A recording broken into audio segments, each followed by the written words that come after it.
In a stunning U-turn, Donald Trump says he's ordered the US military to postpone strikes against Iranian power plants and energy infrastructure after what he called 2 days of very good talks on ending hostilities. The president had threatened the strikes if Iran failed to reopen the Strait of Hormuz by late Monday, Washington time. Without elaborating on diplomatic negotiations, the president said they would continue throughout the week. However, Iran's media have said that there was no direct communication with the US or through intermediaries. Earlier, Donald Trump spoke to reporters as he was leaving Florida. Take a listen. Tomorrow morning sometime, their time, we were expected to blow up their largest electric generating plants that cost over $10 billion to build. It's a very good one. There was no dearth of money. And one shot, it's gone. It collapses. Why would they want that? So they called. I didn't call. They called. They want to make a deal. And we are very willing to make a deal. It's got to be a good deal. And it's got to be no more wars, no more nuclear weapons. For more on this, we're joined by our international affairs editor, Philip Turle. Philip, that postponement has been received with a huge sigh of relief from oil markets amid growing fears of a US escalation in this war. So how credible now is the threat of further US strikes? It's becoming increasingly difficult to work out what is going on, either from the American side or from the Iranian side. It's pretty clear from Iran that they are not willing at the moment to negotiate with the United States. They've said that right the way down the line. There'll be no negotiations. There'll be no ceasefire. They're not willing to do that while there is still this war raging on and the US is still hitting targets in Iran, just the same way as Israel is also hitting targets within Iran. What we have on the other side is President Trump saying, yes, well, I've had very good talks with Iranian leaders and we're moving forward with that. And that's why I am pushing this deadline another 5 days down the line. So now we're talking about Friday evening at midnight, not tonight. But it's pretty unclear where that meeting took place and who was actually talking to President Trump, because no one in Iran's leadership says that they were doing that. The foreign minister certainly wasn't doing it either.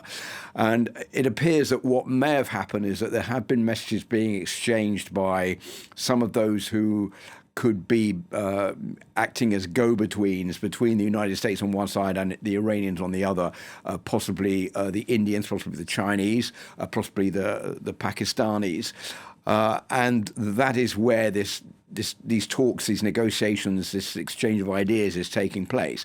And at the same time, probably there was increased pressure from the Gulf nations who were worried about the fact that if there were these strikes on targets in Iran, that Iran would retaliate and hit the Gulf nations. And they're telling the United States, be very careful before you go ahead and do this. You better push that deadline back, because if you start hitting those power installations tonight, that could have a boomerang effect, and it will end up causing a lot of trouble for the Gulf nations, but also indirectly for Europe and elsewhere in the world. So that's where all of this is coming from right now. But from the message that Donald Trump is giving, he was on the phone directly to Iran's leaders, and that's why he's pushing this deadline forward. But that is very hard to collaborate right now. Yeah, so what about the Iranians in all of this, and what could be their response in the coming days? Well, the actual bottom line of what the Iranians are asking for hasn't shifted. What they're saying is that they will let shipping through the Strait of Hormuz so long as it's not American shipping and it's not America's allies. They were also saying that if a ship wants to go through the Strait of Hormuz, then that ship has to pay $2 million to be able to do that. That's why the shipping charges and the insurance is so high for those ships to go through. The second point is they want the closure of all bases, US bases in the region, as an as a way of ending the war. That's something, of course, the US has not agreed to right now. And the third point is that they say they want up to about $100 billion in reparations from both the United States and Israel for the damage that has been caused within Iran as a result of the war taking place.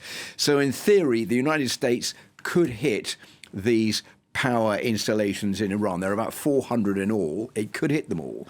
There are about 4 which are very big and mostly used by Iran, and they also export electricity to other countries, which could also be the main target of the United States if they want to launch those attacks against nuclear and power installations in Iran beginning on Saturday.